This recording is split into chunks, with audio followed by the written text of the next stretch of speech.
اللہ تبارک و تعالیٰ نے ساری کائنات کی ہدایت کے لیے رسول اللہ صلی اللہ علیہ وسلم کو جو پیغام عطا فرمایا ہے وہ اللہ تعالیٰ کا کلام ہے، اللہ تعالیٰ کی طرف سے وحی ہے،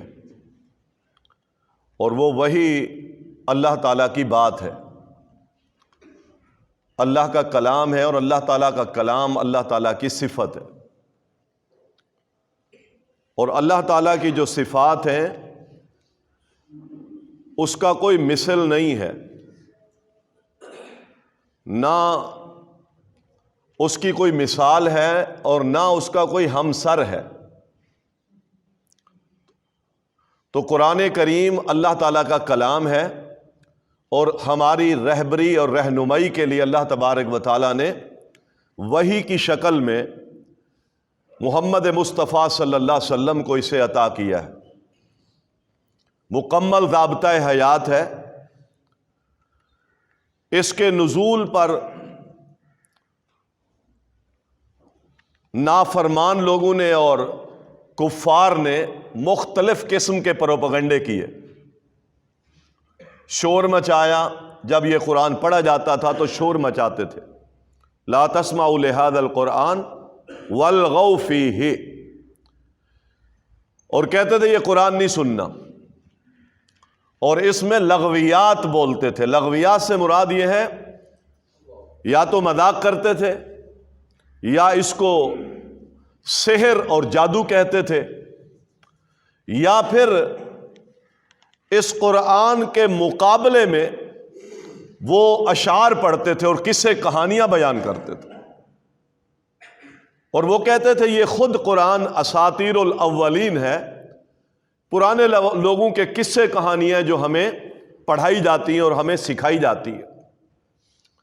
یہ کام کرنے والے کفار تھے جنہوں نے اللہ تعالیٰ کی کتاب کو سرے سے چھوڑ دیا اور اس قرآن کے احکامات کی شدید مخالفت کی۔ لیکن اللہ تعالیٰ نے اپنی حکمت کے ساتھ 23 سال کے عرصے میں اپنے اس کلام کو مکمل کر دیا، اور اس کلام کی دعوت، اس کے احکامات لوگ اپنے اوپر نافذ کرتے رہے، اور مطیعین ماننے والوں کے سلسلے بڑھتے چلے گئے۔ انہوں نے بے حد کوششیں کی۔ انہو فکر وقدر فقتل کیف قدر ثم نظر ثم عبس وبصر۔ آئے نبی علیہ الصلوۃ والسلام سے پوچھتے تھے کیا نازل ہوتا ہے آپ پر؟ وہی نازل ہوتی ہے، سنائیں۔ نبی صلی اللہ علیہ وسلم سناتے تھے، تو یہ غور خوض کرتے تھے، بڑے بڑے ذہین آتے تھے، غور خوض کرتے تھے، پھر مزید غور خوض کرتے تھے۔ ثم عبس وبصر، پھر کوئی جواب نہیں بن پڑتا تھا تو چہرے پر شکن لاتے تھے، تیوری چڑھاتے تھے، منہ اپنا بگاڑ لیتے تھے۔ فقال ان ھذا الا سحر یؤثر، پھر کہتے تھے کہ یہ کوئی پر اثر جادو ہے اور کچھ بھی نہیں ہے۔ یہ سارے انکارات کی شکل تھی جو ابتدا سے اللہ تعالیٰ کی اس کتاب کے ساتھ چلی آ رہی تھی۔ مسلمان اس احکامات کو سیکھتے تھے، اس کو پڑھتے تھے، اس کے مطابق حلال و حرام کو سمجھتے تھے اور اپنی زندگی گزارتے تھے۔ اللہ کے رسول صلی اللہ علیہ وسلم نے ایمان پہلے سکھایا اور قرآن بعد میں سکھایا۔ ایمان، اللہ پر ایمان جب ہوگا تو اس کے دیے ہوئے احکامات کے مطابق زندگی بھی گزارے گا انسان۔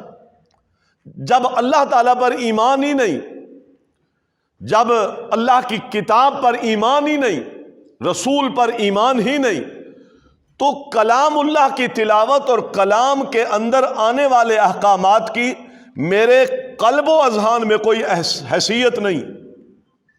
اس کے حلال حرام کو، اس کے اوامر کو، اس کے نواہی کو انسان کب مانتا ہے؟ جب پہلے ایمان پر پختہ ہو۔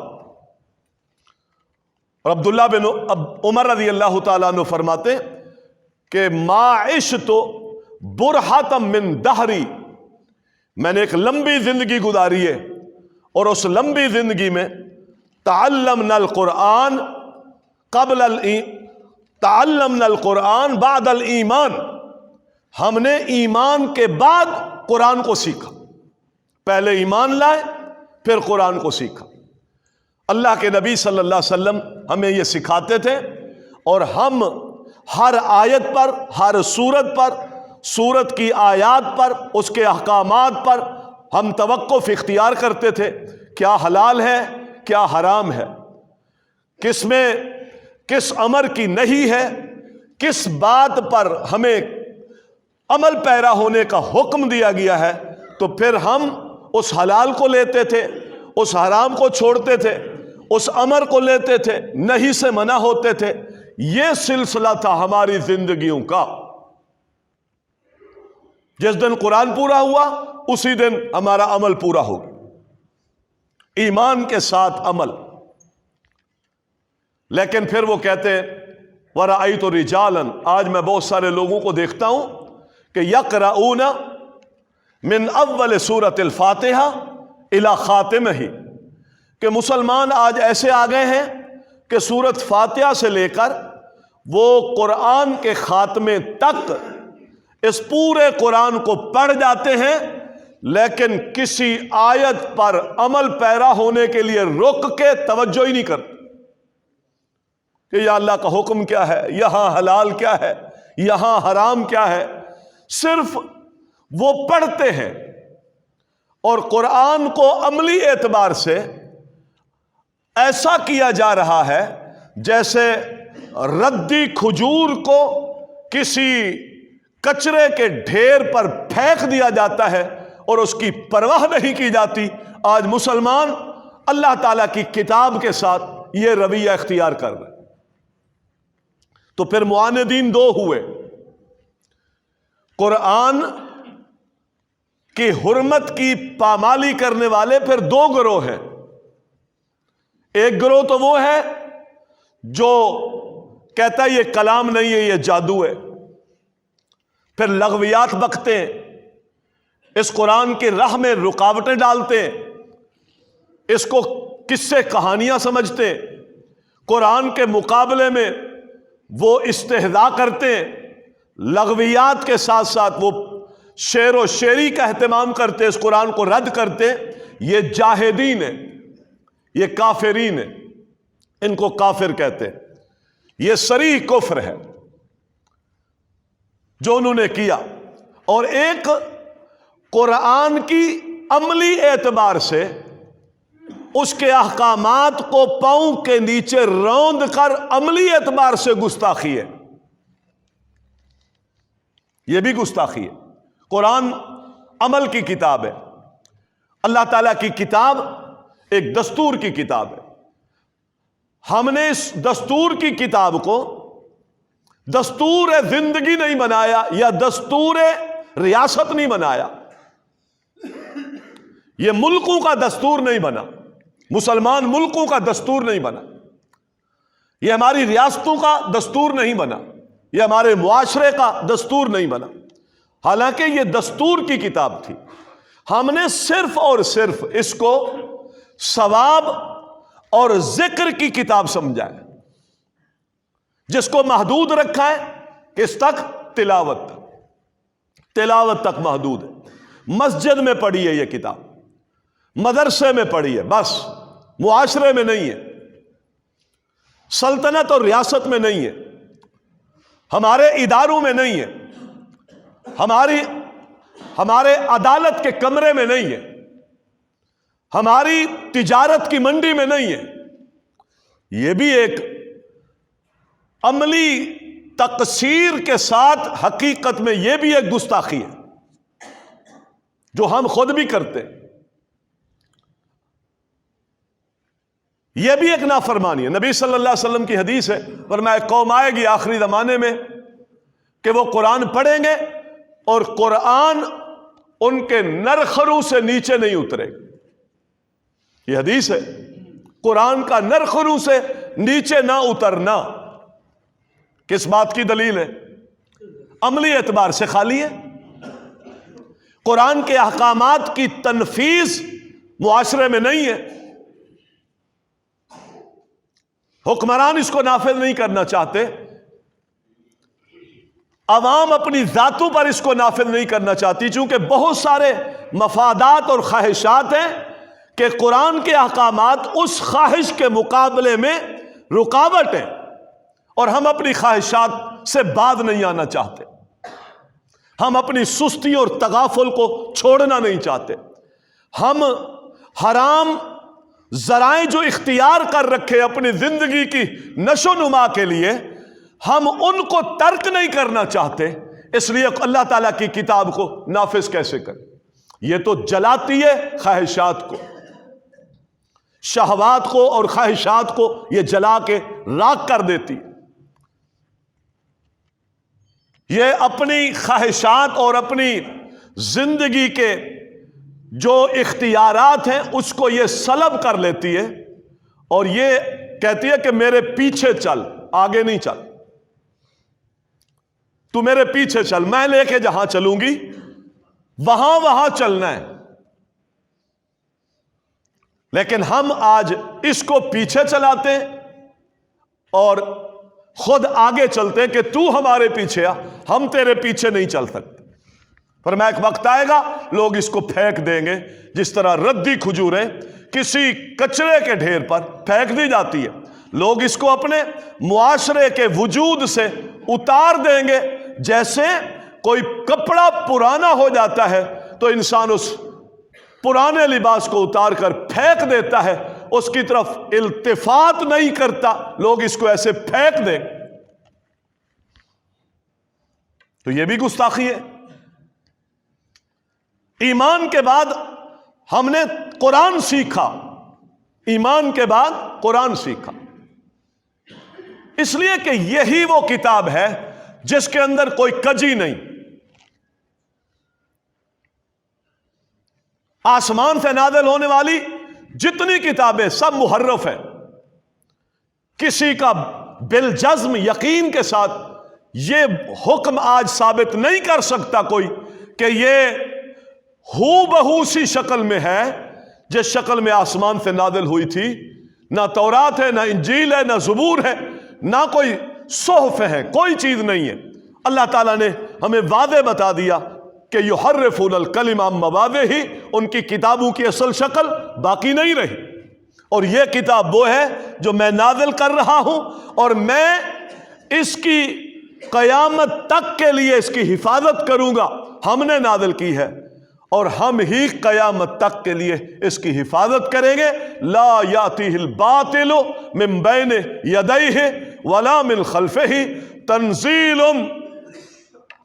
فرمایا نہ اس کے دائیں سے، نہ بائیں سے، نہ آگے سے، نہ پیچھے سے کوئی باطل اس میں آ کر اپنی کوئی شرارت داخل نہیں کر سکتا۔